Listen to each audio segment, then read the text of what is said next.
Isang maikling kwento pero totoo. Nang nilalang ng Diyos ang kalabaw, sabi niya rito, ikaw ay magtatrabaho mula umaga hanggang gabi. Bubuhatin mo at kakayanin ang lahat ng ipapapasan sa iyo, mabubuhay ka ng 50 taon.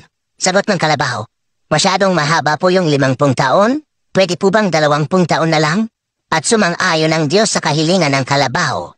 Nang nilalang ng Diyos ang aso, sabi niya rito, ikaw ay magiging tagabantay ng bahay, sulod-suluran sa gusto ng iyong amo, mabubuhay ka ng 25 taon. Sagot ng aso, masyado pong mahaba yung 25 taon. Pwede po bang 10 taon na lang?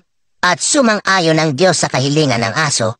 Nang nilalang ng Diyos ang unggoy, sabi niya rito, ikaw ay magpapalipat-lipat sa mga baging, magiging katawa-tawa at nakakaaliw, mabubuhay ka ng 20 taon. Sagot ng unggoy, masyado pong mahaba yung 20 taon. Pwede po bang 10 taon na lang? At sumang-ayon ng Diyos sa kahilingan ng unggoy.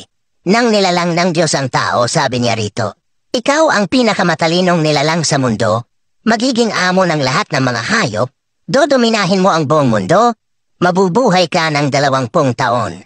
Sagot ng tao, masyado pong maiksi yung 20 taon. Pwede po bang ibigay ninyo sa akin yung 30 taon na tinanggihan ng kalabaw, 15 taon na tinanggihan ng aso, at 10 taon na tinanggihan ng unggoy? At sumangayon uli ang Diyos sa kahilingan ng tao. Mula noon, ang tao ay namuhay ng 20 taon bilang tao. Nang siya'y ikasal, siya ay namuhay ng 30 taon bilang kalabaw. Nagtatrabaho mula umaga hanggang gabi. Binubuhat at kinakaya ang lahat ng pasanin sa buhay.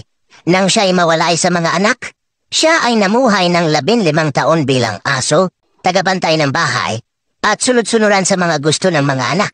Nang siya'y matanda at retirado na, siya ay namuhay ng 10 taon bilang unggoy, padalaw-dalaw at palipat-lipat sa mga bahay ng mga anak, nagiging katawa-tawa para aliwin ang mga apo.